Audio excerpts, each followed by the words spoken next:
welcome to Musicals with G's, and I'm Jess, and oh no, Andrew isn't here. Oh, but he did leave a letter. Dear Jess, sorry I can't make it today. Elon Musk called me to work on his Martian weed plantation this week. Andrew. Well, what am I gonna do? Who's that at the door? We have another Jess! Oh my gosh! This show will only ever consist of Jess and Andrews from now on. Well, now you've just been cloned. I'm Jess Cook, and I'm from Australia. And I'm also a Carrie nerd. So thank you for having me on your wonderful corner of the internet. Yes, yes. All 4 of our listeners will be so thrilled to hear you. And all 2 people who know me and know that I love Carrie will be like, yeah. Yes, so today we are talking about Carrie again. Andrew and I talked about it previously, but today is a bonus episode where we go deep into it, and Jess and I will talk thoroughly about its production, what went wrong, and our opinions on its adaptation through it all. Yes! Not me. Why not me? Oh, I anticipate the snickers, and I expect the kids will stare, but they won't rattle me no matter what they do. I know I may not be welcome, but at least I will be there. And if other girls belong, then I do too. Why not me? So, Jess, why don't you tell your history with, Carrie as well as how you ended up on this podcast? Well, so I discovered Carrie on Tumblr back in 2013. It was around when the revival had just come out, and I don't even remember what I was looking for, but I just so happened to find the Broadway audio of the song And Eve Was Weak, which is one of the best songs in the show, spoiler alert. And yeah, I just got really fascinated about it because obviously I'd heard of the Stephen King novel and the film, like the 1976 film. And yeah, it was just kind of love at first sight from there. I've written essays on it, and and I kind of fell out of it for a little while, but then 2016 came along and I was in a really bad place.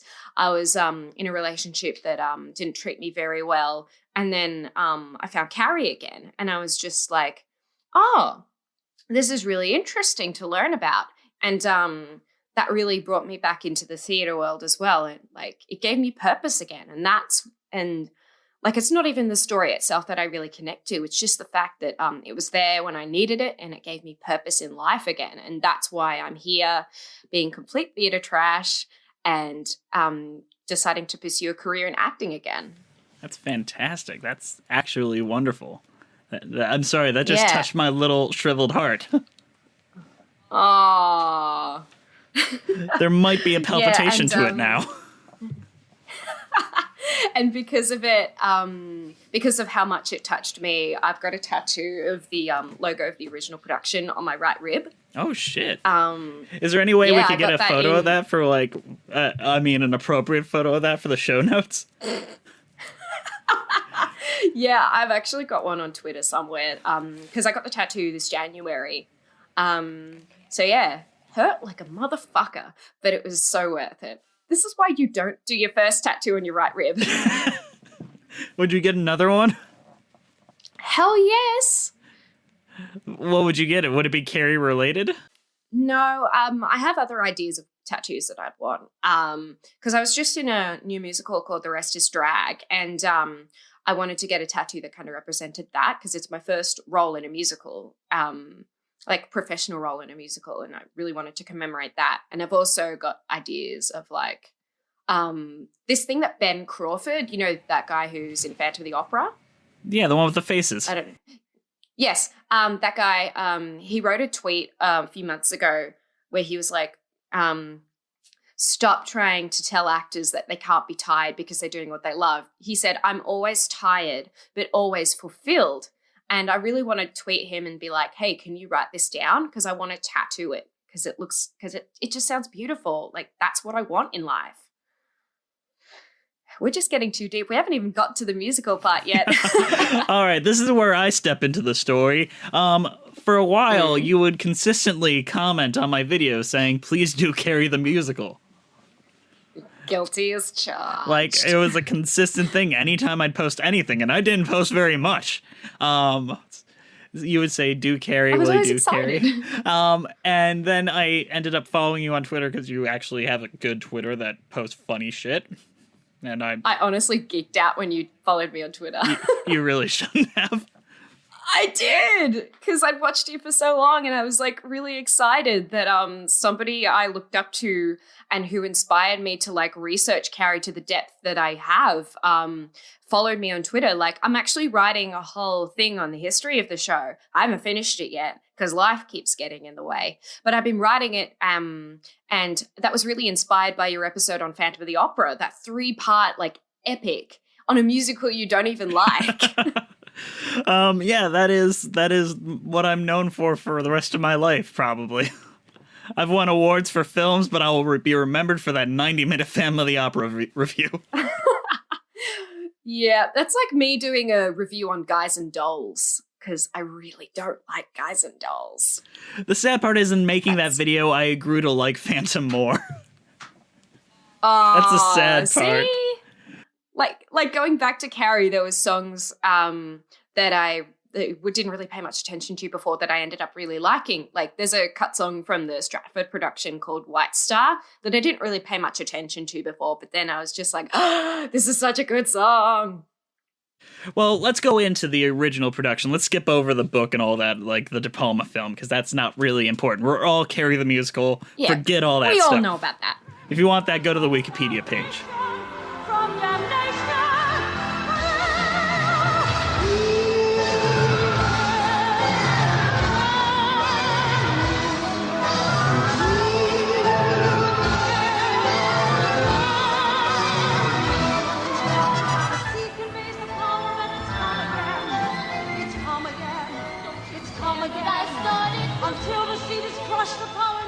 All right, so let's talk about the original Stratford production where basically everything went wrong and they were all in togas.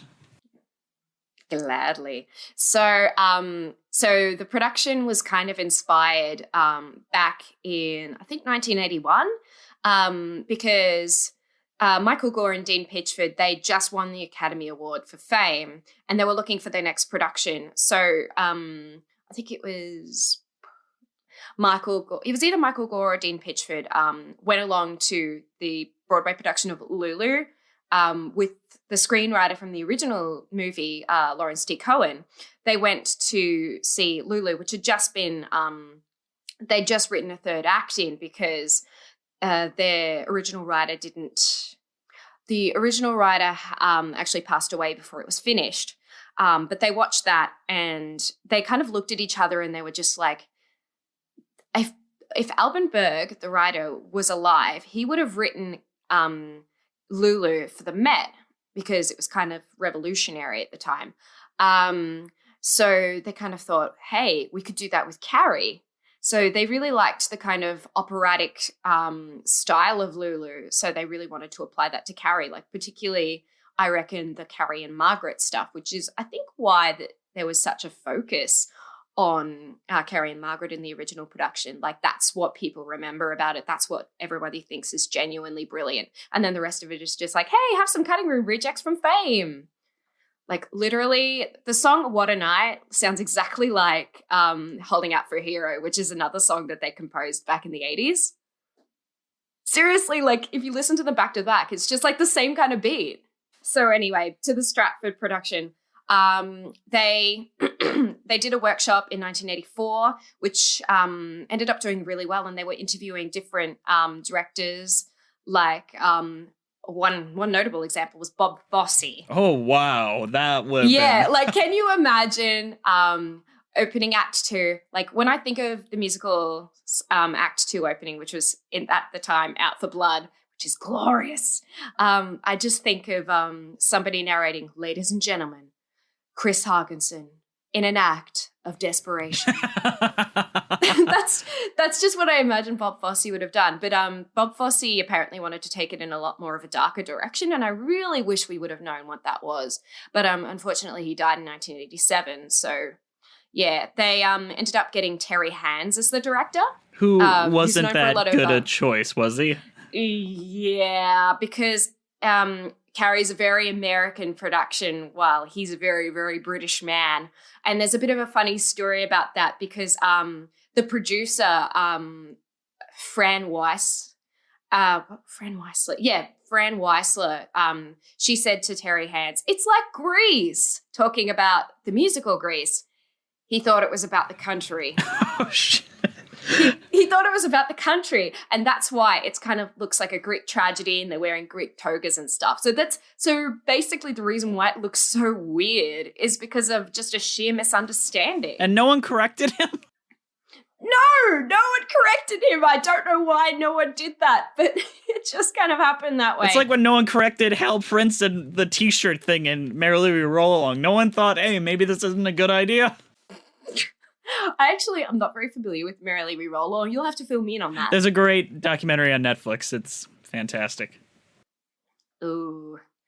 But yeah, they got to they couldn't get funding for a little while, and they finally managed to get it in 1987 when they finally got their right producer in, which was Friedrich Kurz, who's responsible for bringing a lot of like Andrew Lloyd Webber musicals to German-speaking audiences. He's the reason why Starlight Express has been running for the last 30 years in Germany. Whoa, shit. They love Starlight Express. They have a whole theater that's dedicated just to Starlight Express. Oh my God. I don't know why. Isn't there a kind of a similar situation with Mamma Mia in the UK? I actually don't know, but it is still running there, and so is Les Mis, and so is The Lion King. Oh man, so many. They're just still there. Same as Chicago, who should probably close. That's the tea. I actually like the fact that Charlotte D'Amboise, who played Chris Hargensen in the original production, she's basically been playing Roxy on and off for the last 20 years. You gotta find a gig, though. You got a gig, keep it. Yeah, like whenever there's not a celebrity person cast as Roxy, she's always the one that's playing Roxy. She's a great Roxy, though. And not the only Roxy in the cast of Carrie, because Lindsay Haley, who played Carrie, has also played Roxy in Chicago. She played her 3 times in the West End in like the first version of the revival. Woo! She was so good. She's really good. I have the bootleg. I've watched it a lot. It's really good. Are you endorsing bootlegs on this show? Not at all. Wink, well, actually, wink. That's actually wink, wink. Yeah, it's actually kind of an interesting discussion about bootlegs and Carrie because I think part of the legacy of Carrie really comes down to the fact that bootlegs exist. I feel like if bootlegs didn't exist, it would kind of fade into this kind of elusive legend. Like, what was Carrie? What went wrong? But now we know what went wrong because we have bootlegs. But then we also have like the Heather situation where the Heathers would not be nearly as popular as it is without that very ubiquitous bootleg roaming all around. Oh, absolutely not. And actually, I saw an interview with Barrett Wilbert-Weed quite recently where she was saying how she's glad that there's a bootleg of the show because it's immortalized her hard work in the show, which I thought was an interesting point. I never really thought of it like that. And the cast of Next to Normal, like Brian Darcy James specifically, is more indifferent about the bootlegs. But then you have people like Lin-Manuel Miranda, who is very, very much against bootlegs. Yeah. I also like that Ben Platt.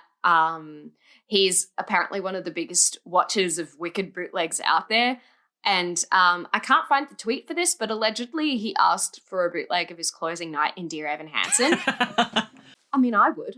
But anyway, we just kind of segued way off there. But back to Carrie. So back on track. Yeah, back to Carrie. They get to late 1987, and that's when they start casting. So from the beginning, they really wanted Betty Buckley to play Margaret, which she eventually did on Broadway. But there was a whole bunch of conflicts with finance and all that. She wasn't really available at the time. So they got Barbara Cook instead. Like, no disrespect to Barbara Cook. She's fantastic, but she's one of the first people who would tell you that she was not right for that role. Like, her voice just did not suit. But there were some songs that she was fantastic in. Like, Evening Prayers, woo, fantastic. There's something about Barbara Cook's lyric soprano compared with Lindsay's mezzo soprano that just sounds beautiful together. And I learned that recently when I was rewatching it again. But yeah, as you said in the notes for the show, you said that she was almost decapitated by a set piece, which is true. And she was just basically like, fuck this shit, I'm out. But she stuck around to the show's close. She did, yeah, she did. The show only was on Stratford for a month, but she decided to see it through. But after that, she was like, fuck this shit, I'm out. So then by the time they got to Broadway, they were able to get Betty Buckley. And so, I'm so glad that they did, because she and Lindsay just have the most incredible chemistry together. They just have this amazing, like, push and pull between each other. Like, there's so much trust. There was so much trust in them. I guess because Lindsay was just starting out and she didn't really know what she was doing yet. Like, she'd been to drama school, but she didn't really have a lot of, like, practical experience yet. And so she just trusted Betty wholly, and Betty took her under her wing and was just like, watch me, I will teach you, I will support you. Like, you watch what I do and then you bring it right back. And that just really translates into their performance as Carrie and Margaret. And I think that's just what makes it so brilliant. It's just, they're so incredible together. And I'm really glad that we have that immortalized forever. I mean, if there's anyone you're going to learn the ropes from, it would be Betty Buckley. Oh, God, yes. Oh, God. It was just so incredible to see them, especially in, like, songs like And Eve Was Weak. Like, she's just, like, the dedication she puts into that role. Like, I remember in an interview she was talking about how she researched abusive relationships and how like the abusive cycle works. Like, it starts out with the anger that's demonstrated in An Eve Was Weak, but then she kind of becomes the child in Evening Prayers, which comes a little bit later. So it's kind of like this never-ending cycle of abuse and forgiveness. And I think that's really important to show in the musical, like, just kind of demonstrate that this is a repeating cycle. And that's why I kind of don't like that Evening Prayers was shortened down in the revival. But we'll get to the revival later. But what were the big things that went wrong in the original Stratford production? Ooh, well, first of all, in the Stratford production, a lot of the arrangements were awful. One of the major examples is the original arrangement of I Remember How Those Boys Could Dance, which was the finale of Act 1, as still is the finale of Act 1. But just one, the key was totally not right for their vocals. Number two, it just sounded like an absolute cacophony of multiple genres, and it was just awful. It's so hard to listen to that because, like, Paul Lindsay at one point, they start around on a really high note, and she's a mezzo, and I'm like, no, stop that. Stop doing that. I'm sorry, my poor girl. At least she got retribution for that with the high notes in Joseph, which were amazing. But yeah, just like, why would you start her out on such a high note like that? I need to have a word with the composers. But yeah, I need to have strong words. You do not start somebody on an F. I think it's an F. Like, why would you do that to somebody? You're going to go all Patti LuPone on them. Damn right I will. Who do you think you are? This is the theater. Oh my God. But great. Yeah, that's one of the major problems. And also the structure. Like I said earlier, the structure was so off. It paid so much attention to the story between Carrie and Margaret that it kind of forgot that everything else happens. Even the telekinesis, it completely negates that. They don't even mention the word telekinesis. They just call it a power. Yeah, because I brought that up when I was talking to Andrew about this, and I was like, yeah, they didn't understand that she was telekinetic, and he's like, how did they just not do that? I know. So, have they not read the story? I mean, I'm trying to imagine going in blind and not getting that conveyed, and how much it would take for that to not be conveyed. Yeah, they'd be like, what the fuck is this? No wonder people gave it such negative reviews. It's just so inaccessible like that. like, so people who didn't know the story, they would be like, what the absolute fuckery is this? Like, they would just go in and it'd be like really weird 80s music, really weird effects, like laser light show. God made it from Adam's rib, and Eve was weak, and Eve was weak, and I was weak. I prayed this day would never come. I should have known. I should have known. Now I'm alone. I'm so afraid. Oh Lord, I've seen this power before. The flesh is weak and I am Lord. Father, don't forsake her, Father, take her. Cleanse us, purify her with the fire and the power and the glory forever and ever and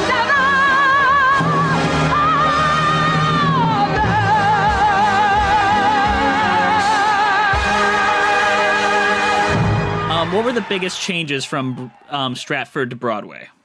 Well, first of all, the arrangements got a lot better. But choreography and staging-wise, not a lot changed, which was kind of to their detriment because a lot of the staging just wasn't right. They just didn't change it. And apparently, whenever something got a laugh, they would cut it. So they tried to, like, resist the cheesiness. Whereas a lot of actors have said now that if they had embraced the cheesiness, then it would probably have run longer. Because in cutting the cheesiness, it just made it boring. Yeah, like Michael Gore and Dean Pitchford and Larry Cohen, they just didn't like the fact that the musical had been turned into an absolute cheese fest. Because if you listen to the 1984 workshop, then it's a lot like what the revival ended up being. Like, it's really a better representation of what they wanted the musical to be. Like, dark humor, of course, that's just Stephen King.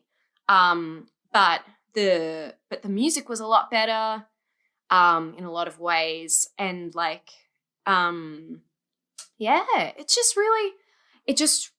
was a lot more of a serious story than the eventual final product was. And what do you think that translation between like the dark and more dour story into like the cheesy ones, what were the biggest things that led to that? Ooh, the choreographer, Debbie Allen, she had her vision. Terry Hands, he had his vision. I think it was really just a clashing of visions that led to such a disjointed story and such a disjointed tone. So, like, the composer and the writer, they had their tone, but then it was just fucked with and then fucked with again. So then it just ended up in this absolute cacophony. Carrie the musical went to Broadway with an $8 million budget, which seems like nothing now, but at the time it was a crazy number. Yeah, actually, one of the only musicals that I can think of off the top of my head that beat that was Spider-Man Turn Off the Dark. Yeah, I mean, technically Spider-Man Turn Off the Dark ran a lot longer than Carrie by a long shot, but it still flopped because of how much they put into that musical.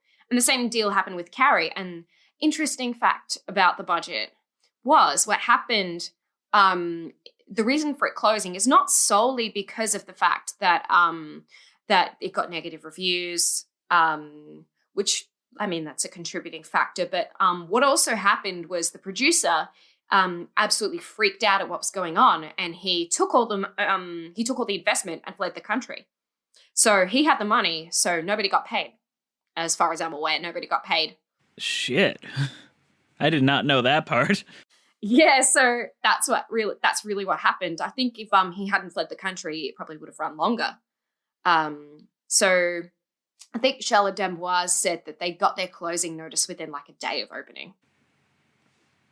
My God. Like, I might be twisting it, but yeah, I think Charlotte D'Amboise said that. That was so what even happened. if it had premiered on opening night and got rave reviews, the show would have closed. I don't think it would have closed if it had gotten rave reviews, no. I think the... What about if it got like more middling reviews? I think they did always get middle reviews. Like, obviously there were the people that trashed it, but there was also people that really loved it. Like, there are, believe it or not, there were actually a lot of positive reviews. Like, I remember I think it was the Chicago Tribune, they said that they were hoping that Lindsay would get a Tony nomination for it.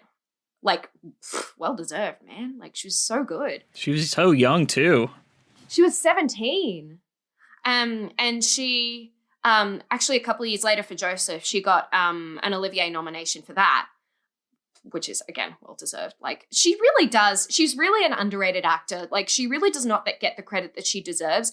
And funny story, when I was watching your Christmas Carol review, Yikes. I was really hoping that I would see her for like 2 seconds because she plays Mrs. Cratchit in that show, in that movie. What? Yeah. Oh my She God. does. Yeah, that's her. And Ruthie Henschel plays the ghost of Christmas Past or something. Like one of the ghosts. No, and it's- Ruthie Henschel plays Scrooge's mom. Yeah, Scrooge's mom, that's it. Yeah, they were in it together. And the even funnier thing is they were both in Chicago at the time. Because obviously Lindsay was Roxy and then Ruthie was Velma. So that just shows you Britain has 12 actors. But yeah, I was so hoping that I would see her in there for like 2 seconds. But I love telling people that she was in things that people don't even know about. Like also, she was in the original cast of Mary Poppins. She plays the original Mrs. Banks. What? Yeah, she does. I'm And, learning like- so many new things today. I know. And like the production of Joseph she's in, that's like the most well-known production. It's the one with Jason Donovan. I don't know if you know that version. I try not to know much about Joseph, I'm sorry to say. I'm such trash for Joseph. I love Joseph. It's so stupid, but I love it anyway. It's grown on me over time, but still. Yeah, like I'd listened to that cast recording first, and then I watched the film with Maria Friedman. The Donny Osmond one. Yeah, that. Yes. I'm sure you have opinions on that. It's so stupid, but I love it. Like, as you can tell, I love things that are so silly that they're good. Anyway, back to Carrie. What's your next question? On all those reviews that came out, like there's that supercut online of like all those reviews together where it's like so bad that the other anchors are like, well, Oh, at least yeah. the sun's out today. Yeah, they were so histrionic about it. It was kind of funny to watch. But one of my favorite quotes is from the Stratford run, actually. It was, blithely avoiding grey London, Carrie arrives in New York in spring, a bedizened whore from Thatcher's Britain. Shit. And you thought that the Americans were bad on it. Like, woof. The British were very classily harsh about it. But another one of my favorite quotes is, well, that's pretty much bye-bye Birdie gone bonkers. That's the there's a most lot British review I've ever heard. That's not a British one. That's actually an American one. Fuck, man. It's so bad. They just trashed the show. But obviously, like, audiences loved it. They loved how stupid it was. And Betty Buckley, she said in an interview last year that some people would turn up in drag as, like, dressed up as the characters. Like, that's how quick it was. That's how quick the cult following started. It was already there. Wow, this could have been like a whole new Rocky Horror like style show. Yeah, exactly. But it just so happened that the producer was just like, nope, no, I'm out of here. And then it just closed. And it just basically became folklore. And the people who had seen the show, they just distributed the bootlegs. And it just went on from there. And I heard a story where one of the fans came up to the composers and they asked them to sign a copy of the bootleg. Was it like transported on like VHS and like It was probably a tape recording. Like there's a lot of audio recordings of the show. There's more audio recordings than video recordings. Because there's a full recording of Stratford, which I don't completely recommend, and then there's only Act 1 of Broadway because the person who was filming, their battery died. You did us all wrong. And it was closing night as well, but at least we have the soundboard audio of the whole thing. So that's basically what I consider to be the definitive recording of Carrie in its original form. Because it's like, it's good quality and it's like Betty and Lindsay just on fire. Everyone is on fire and the audience reactions are great. But there's other nights as well recorded, like including opening night, which, as you probably know, is folkloric by this point. Was it like really terrible? I don't really know what happened opening night. Okay, well, I will tell you what happened on opening night. So the audience reactions have basically become legend for that, especially for what happened at Bow's. So as soon as the lights went down for the finale, the audience started to boo. And they were booing on and on and on. And in the dark, they were both like, Betty and Lindsay were both like, what do we do? What do we do? And Betty was like, we get up and we bow. And they did. And as soon as they did, standing ovation. Why do you think that is? Why do you think that like mixed reaction, like literally bipolar reaction? That just shows you how like crazy they were. They I haven't actually listened to the finale myself, or haven't had the courage to. I'm like, oh God, I don't want to hear like these horrible reactions to my baby. But I have heard other parts of it. Like I've heard An Eva's Week, I've heard Carrie, I've heard the Act 1 finale, and the destruction. So, for example, at the end of Carrie, they applaud for a good 30 seconds. Wow. Like a rapturous applause. And I'm like, that's what she deserves. So that just goes to show you. And then in the middle of I'm Not Alone, which was Carrie's solo in Act 2, you could just hear them laughing and commenting. It's great. It's really interesting. Like that particular recording, you can just hear everybody like talking about it very clearly. So it's quite funny to listen to. I don't think we have to go on about the Broadway show. It did not go well. The only thing I do want to bring up before we talk about how it closed and all that is that commercial they made for the Carrie musical.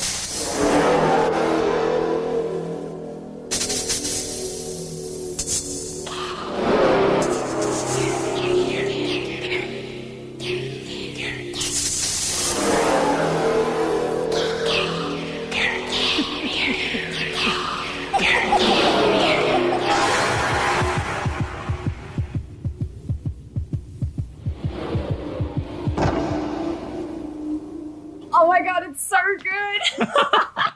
I actually tweeted about it last night. But because I was looking through, like I said, I was going through my old Carrie stuff and I found that again. And I was just like, oh, it's glorious. It's so 80s. And the girl who's posing as Carrie, that's not even Lindsay. Like, because if it was, we would see the outline of her incredibly 80s hair. It was so 80s. And like, I know some people can escape their 80s hair. I feel so bad that she can't. Because that's one of her most well-known shows and it still keeps coming up. I'm like, I'm so sorry. We know your hair looks good now. But yeah, that commercial, like, it's so interesting. Like, it's so not the tone of what the actual production was. It's more like what I assume the 84 workshop would have been. Like, it's darker and it's weird and it's creepy. Like, it's so not representative of the show, but I still love it anyway because it's so 80s. I watched that commercial and I'm like, who is the target audience for this? I know. It's so strange. Like, who is this directed to? Is it directed to horror movie fans? Like, this doesn't look like a trailer for a musical. Like, I've seen a lot of trailers for musicals, like the Sweeney Todd one. That's perfect. That perfectly represents what the musical was. Like, it's dark and it's also funny and it's also got a part of the song in there. Like, yeah, it's like a perfect representation of what we got. Right. But then with Carrie, it's just like this random girl in a bathroom with like flashing lights. Like, what the fuck? The video's so grainy, I didn't even know it was a bathroom. Yeah, I don't know. I think it's a bathroom. Like, it looks like a bathroom. I can't even really tell because I'm used to potato quality videos for Carrie at this point. Hi guys, sorry to bother you in the middle of a podcast, but I'm just here to remind you to please subscribe to our show on iTunes and leave us a review. It really helps us out. Also, please go to our new YouTube channel, Musical Theater Lives, which is brand new, rebranded altogether, so check that out, please. As well, you can follow us on social media. Just look us up. We'd love to have conversations with you. And yeah, I'm being a horrible shill right now, as Andrew would say if he were here. So let's get you back to it. Thank you for listening. With a look in his eyes, and he took me and touched me. I tried to fight. Mama, please listen. You don't hear a word that I said. Satan made your father sin. You were dead, and the sin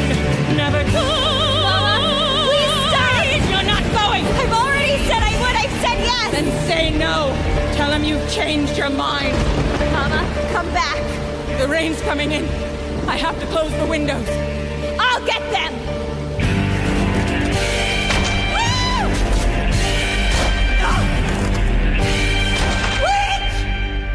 All right, so in 2012, the show was actually revived off-Broadway. Isn't that cool? That never happens.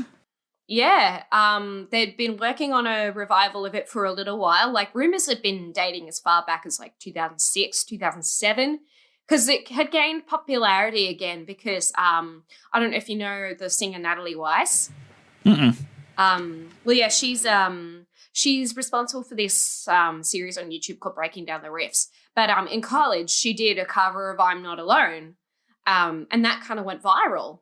So I think that's definitely a contributing factor to its popularity on the internet. Like, there was fan sites for years, and I thank them for their services, for giving me all this information about the production, even though a lot of the links on the website are now dead. But I'm just so indebted to them. I'm just really happy that we have that information out there from them. I'm so grateful. Like, I wouldn't be the caring nerd that I am today without them. But yeah, they had a workshop in 2009 with Molly Ranson and the recently deceased Maren Maisie. May she rest in peace. May she rest in peace. It's just so awful that she passed away so young. And then there was a bunch of other people, like Jennifer Damiano was in it from Next to Normal. Yeah. Wow. Who was she? Was she Carrie or was she Sue? Was she Chris? I can't remember. She was either Sue or Chris. I can't remember off the top of my head. She'd be a great Sue. I think she might have actually been Sue. She would have been good. Yeah, she was Sue. I'm pretty sure she was Sue. But yeah, even then, the musical was still quite different. Like, it was a whole different incarnation. Like, they had some wonderfully stupid lyrics. Like, the new version of the opening song it was kind of like the original version, kind of like what it ended up being. It was a weird amalgamation, and it had really terrible lyrics. Like my favorite lyrics in there are football star, real fast car, God, I sound like some cliche, I run track, I wear black, shit, I hope that no one thinks that I'm gay. High school worries, right? High school worries, #relatable. That's aged well. Yeah. But I thought it was quite interesting hearing Molly Ranson singing a lot of the versions of the songs that were in the original. Like, they still had the original version of Evening Prayers at that point. So hearing her sing that was so strange. It was not in her range either. I'm sorry, Molly, but you can't sing low notes like that. But like, I like Molly. Like, she really did work hard on producing the best kind of Carrie White that she could. But honestly, like, she's not my favorite interpretation of Carrie. Like, a lot of people have described her vocals as just yelling. So then when I introduce people who've seen the revival to the original, they're all like, I like her better. And I'm like, thank you. Thank you. That makes me very happy. My favorite's Keaton, so. Keaton's so good. I haven't seen the full version of that show, partly because of her. What I saw of Alice Ripley was really disappointing. Yeah. Yeah, like, this is Alice Ripley. What is going on? But Keaton Whitaker, she was so good. I really hope that she goes on to more things. But my favorite version of the revival is actually the LA production. Really? Not that I've heard bootlegs of that. It's intense. It is really intense. Like, after that version of An Eve Was Weak, I had to just pause it and be like, whoo. Yeah, I needed a moment to recover. But it was just fantastic. Like, Emily Lopez and Misty Cotton were just a great pairing together. But back to the revival. Yeah, they brought that back in early 2012, and it still had mixed reviews. I feel like they like a lot of other people were just like, they feel like something was missing from it. Like, that kind of sense of fun. Like, they took out what made it memorable and they just kind of sterilized it a little bit. They made it very generic. Like, it sounds a lot like Spring Awakening. Like, it doesn't sound very distinctly Carrie anymore. That's why, like, I have a problem with a lot of the new arrangements. If like the original, I felt like was they're both trying to parrot what was going on in the day. The original was parroting the big budget Broadway musicals like Les Mis or Phantom, even though it was a little. I never probably actually before thought of Phantom. it being a parody, to be honest. Like, I never really considered it like that. Because back then, all the musicals had to have the big set piece. For Miss Saigon, it was the helicopter that everyone would talk about. For Les Mis, the barricade. Phantom, the chandelier. And for this, it was supposed to be that amazing light show that would happen. And It's so glorious. And then you'd have the big orchestra making you hit your head to the back of the theater. And that was just the musicals of the time. And then in more modern times, like the more intimate musicals, like even the more recent revival of Godspell, Spring Awakening, Bear, those are the new hotness, as they say. And then Carrie adapted into that. Yeah, that's true. Like, it's very pared down like a lot of other musicals are these days. Like, they've got that kind of popish rock sound. Like, it's very distinctive of this kind of climate that we have in musicals. Like, a lot of musicals sound like that. But now, I think nowadays, like, now that we've got musicals from Pasek and Paul, like, there's a whole other sound coming in. There's, like, the very almost, like, pop style, like conventional pop coming in. Like, you hear stuff from Dear Evan Hansen or even The Greatest Showman, and you think, that just sounds like anything I could hear on the radio. And I'm not sure that's exactly a good thing, but... No, I don't like it. I've got a lot of opinions on Pasek and Paul, another Michigan group. Yeah, so do I. I like Dogfight by Pasek and Paul. I really like Edges as well, which is one of their earlier musicals. You see, I can't find Edges anywhere. Yeah. Like, I mean... Really? I'll send tried you the looking... demo. I got it on Reddit. Oh, please do, because I keep looking on Apple Music, because that's how I listen to all my Broadway shows, and I'm like, it's not here! Yeah, there's no official recording. It's just demos. They've had other productions of it, like, but it's never really been a full-scale production. Like, even in the UK, they had a version which had, I don't know if you're familiar with her, but Carrie Hope Fletcher was in it. Yes, I know her. Yeah, she was in that. She's currently in Heathers, isn't she? Yeah, she's playing Veronica Sawyer right now. Ooh, she looks great in that. Oh, yeah, she, like, out of what I've seen, she looks fantastic. Yeah, it's just, yeah, it's such an interesting climate we have in musical theatre these days. Like, there are, like, the main problem that I have with it a lot these days is that there's so many jukebox musicals. Like, I mean, some of them are good. I just listened to Head Over Heels and that was fantastic. But I think that's because it's not really, like, telling the life story of the musical. Looking at you, Jersey Boys.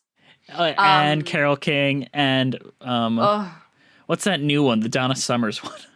Sonna, I'm actually kind of curious about Summer. I need to listen to that. I kind of like the idea of having the different eras of Donna Summer, like the same with the Cher show. But I don't like the ones that just tell the story of their life.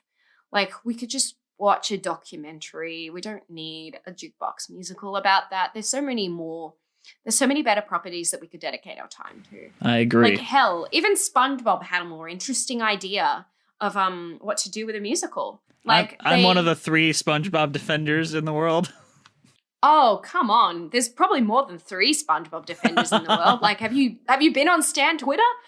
Like, they're everywhere. Like, I think it's really a lot of young people who like SpongeBob. Like, I listened to it, and me as an old fart at 23 was like, yeah, nah, I can't get into this. Like, I respect what they're doing, though. I really liked Gavin Lee as Squidward. He was really funny.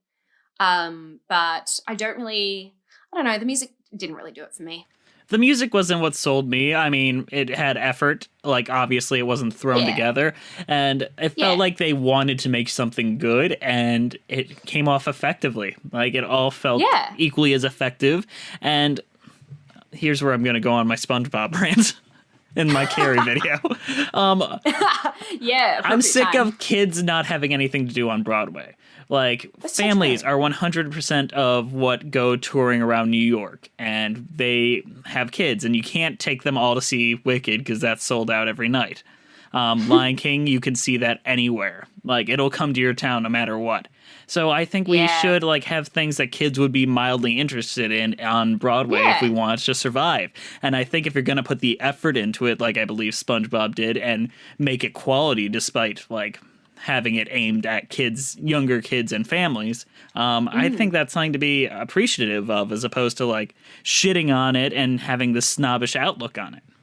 Yeah, like I do respect that the way that they did SpongeBob was quite interesting. Like, they didn't just have people in cardboard cutouts of the characters. They had very interesting looks for them. Like, I like the fact that they kind of mixed the human aspect and the cartoon aspect. And I think the guy who plays SpongeBob, Ethan something. Whoever his name is. He was Ethan Slater? SpongeBob. Is that his name? Ethan Slater, that's it. He was great as SpongeBob. Like, he had that cartoon aspect to SpongeBob, but he was also very human. Like, I have, like I said, I haven't listened to the full show yet, but what I have seen, like, I have, it's pretty good. I mean, the stakes are raised like high enough that it's like, okay, this is worth telling outside of the TV show world. And the characters they decide to give arcs, and it works a lot better than, say, like a Simpsons musical would. Oh, God, I don't want to think about that. Done by Pasek and Paul. No, don't even say it, because then they'll hear us and then it'll happen, and we don't want that to happen. Like, they've already fucked with Barnum. We have a musical about Barnum and it's a lot better. Like, you've probably seen me on Twitter just talking about how we need to revive Barnum. Mm-hmm. It needs to happen. No, they're going to adapt Greatest Showman into a stage show. Oh, with our luck. Kill me. Like, at least Australia has some sense. They're reviving Barnum next year. And I'm really excited about it. Like, because it's going to be in my city. And I'm like, it's not on Broadway with Raul Esparza playing Barnum, but it's still Barnum. Thank you, Australia. I love you. Like, there's a lot of good stuff coming to Australia this year. I mean, not this year, next year. Like, we've got Waitress coming. We've got Come From Away, Barnum. What else have we got coming? Oh, there's an Australian premiere of Kiss of the Spider Woman. Oh, and shit. Caroline O'Connor is playing Aurora. That's going to be amazing. So excited. I can't wait to go and see it. Because I didn't get the chance to see Caroline in in Boy From Oz. Yeah. I heard she was fantastic. Because what they do in Australia, there's this production company in Melbourne that they do interesting shows, but they only have them on for like 2 weeks.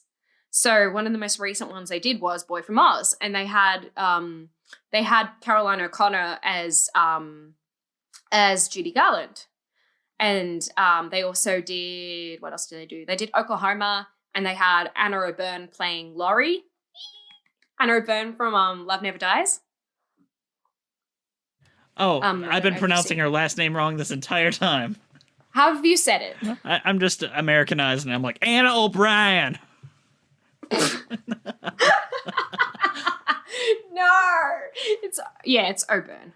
See, if I say that with an Australian accent, it sounds fine. But now I'm just going to say Anna O'Byrne. I've got a friend who loves Love Never Dies, and I got her into Australian theatre, so that's how I've really come to appreciate Australian theatre a lot more. And back to Carrie, I actually did see Carrie here a few years ago. They did it in a really small theatre called Chapel of Chapel. And that was 4 years ago. And it was a really small scale production compared to what the original production was, which was in the huge August Wilson Theatre, which back then was known as the Virginia Theatre. So, yeah, I think it's really a lot better put on in smaller theatres. Like the theatre they did, the Lucille Lortel Theatre was a lot smaller, and also Chapel of Chapel is a really tiny theatre. Like when I saw a show there recently, I saw Falsettos. I was in the front row, and I was literally like 30 centimetres from the actors. Like it's a lot more of an intimate show, and I think it really lends itself to small theatres. I agree, but we are running low on time, so let's go on to our final topic. Riverdale. Everyone's favorite. I've heard whisperings that some of you ensemble vultures don't think I'm fit to play or sing the role of Carrie White. Maestro? Okay, sure. That's not my name. Cheryl. I hear that word sounding so sweet. Thousands of voices forever repeating. Carrie, Carrie, Carrie. Yay, Riverdale. I have a lot of things to say about Riverdale. On the day it happened, I just knew, even before the show came out, like I'd seen a little bit of a snippet of Cheryl singing Carrie, and I was just like, oh no, they are not gonna fuck with my show like this. They're not gonna do this. Hashtag yikes. Yeah, so the day it came out, first of all, I did a little thread about it, like educating people on the show, and then I just went to straight on trashing the episode of Riverdale. Like I watched it and I was literally like spent about the whole time just yelling at my screen going, that's not the words, stop censoring the words, stop fucking with my show, like this was the way that they did it. Like, why would you do a show with lots of swearing and stuff in it if you have to censor it? Like the same goes for Glee when they did the Rocky Horror Show. Like, why would you censor a show like that? And the Glee one makes me more mad because, like, fucking transvestite's not a bad word. Nah! Sensational Transylvania, get out of here. Like, I watched Glee last year and I still got shitty about the Rocky Horror Glee Show episode because, like, the point of Frankenfurter is that he's, like, that he's played by a man. But, like, it's a gender-bending role. Like, I don't understand why they got Mercedes to play Frankenfurter. They would have been interested if they dressed her like a man. Like, that would have been a nice Maybe a they nice could have spin had on a it. drag king. That would have been great. Like, why didn't they do that? That would have been fantastic. I suggested that a long time ago when it first aired, and I did, like, a next day video on it, and that doesn't exist anymore. Oh, damn it. It's such a missed opportunity, though. Like, they could have done so much good with it. Like, Ryan Murphy is a really great, like, writer. Like, I really like his show Nip Tuck. Like, he did a lot of interesting stuff with Nip Tuck. But then Glee happened, and I think, like, along the way, he kind of just lost it. Well, I do like his American Crime Story, like, I haven't seen that yet. Yeah, it's real. It started this whole OJ craze that happened, and my girlfriend's a huge fan of American Horror Story. Fran, ha! But yeah, and those range from like the worst thing I've ever seen to really good.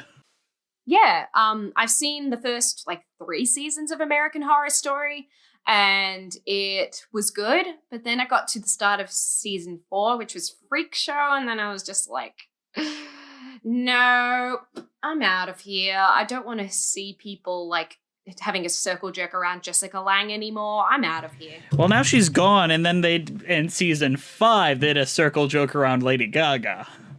Oh yeah, I heard about that. Everyone was like, oh my God, Lady Gaga was amazing. I mean, Lady Gaga's incredibly talented. I'm really glad that she's getting the recognition that she deserves in a different way than what she used to. Like, I like her kind of pared down attitude that she has nowadays. Like, instead of just being known for the crazy shit, like, I think, like, it's weird seeing her actual face. I've always been a fan because I'm lame.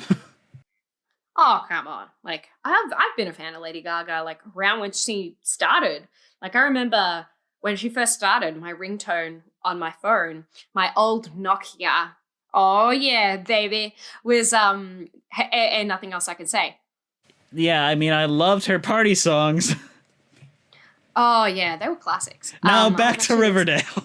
Anyway, back to Riverdale. Why do we keep going on like these little tangents? That's just what you get when you talk to me. I know. So yeah. Andrew doesn't do this. Andrew replies with 3 to 4 words, and then I keep going. And then there's me. That's what you get.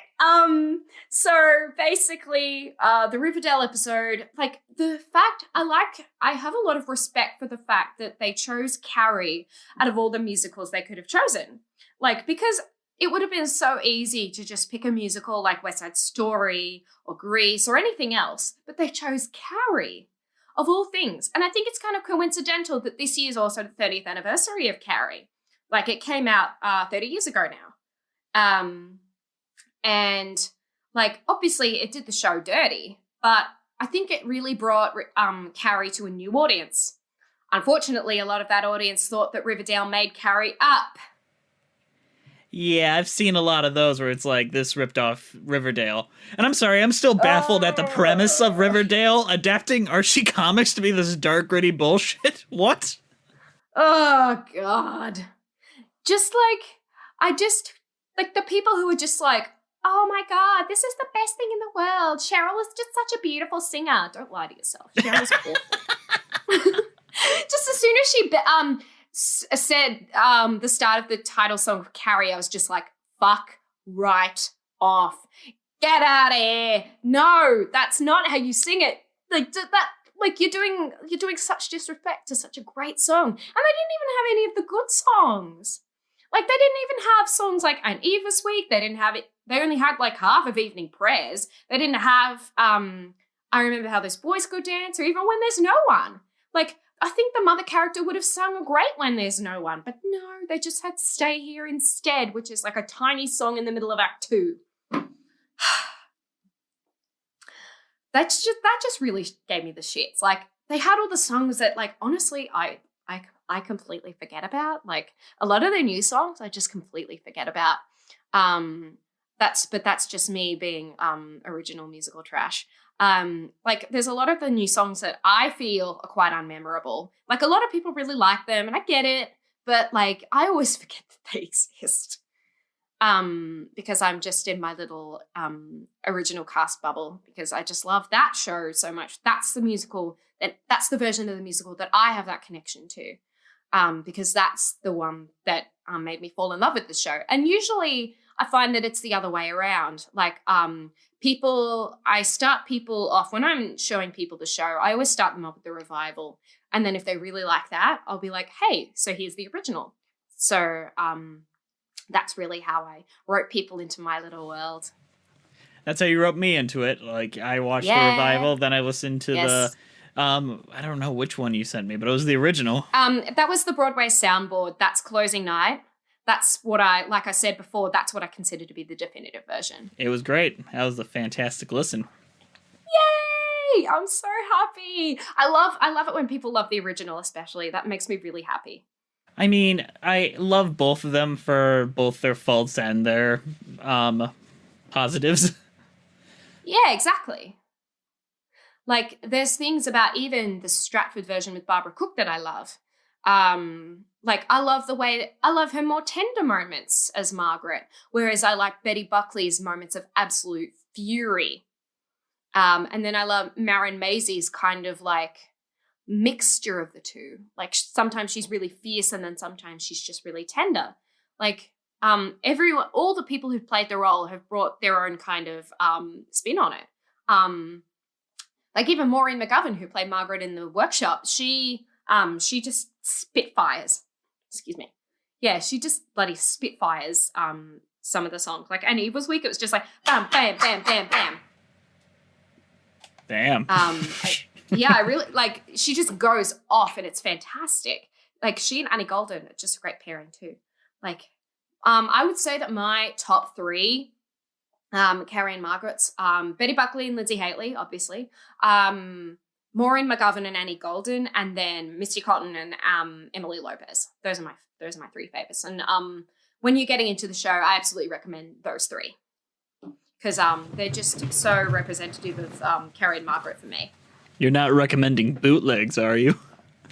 No, not at all. But technically, the workshop isn't a bootleg. Fair enough. Not at all. I definitely will not send you any bootlegs, only legal recordings of the show. Sorry that you ever crossed me. You gotta help me. I can't even understand. And we could both give Carrie White a night she won't forget. Do me a favor. Both? So, I know you're not Andrew and you're not the one that comes up with this, but what are your overall thoughts on Carrie and what is your cheese rating? Ooh. Well, my overall thoughts on Carrie is it's, it comes with the territory. It's an absolute cheese fest in the original, but then the cheese just kind of, it's Oh, no, I've got a good description for the revival. It's lactose free. Yeah, the revival is lactose free, while the original is complete full cream dairy cheese. All right, I think that's great. That's a fantastic description. So my cheese rating is like 6 out of 5. 6 out of 5 cheese. Yes. Oh, yes. Jess, if people want to get in contact with you or they want to catch you, is there anything you want to shill out there for them to come and look and find you? I do. So I have a YouTube channel that I, occasionally upload silly little compilations to. It's called Not Another Theatre Trash Channel. And my Twitter is mama_just Carrie.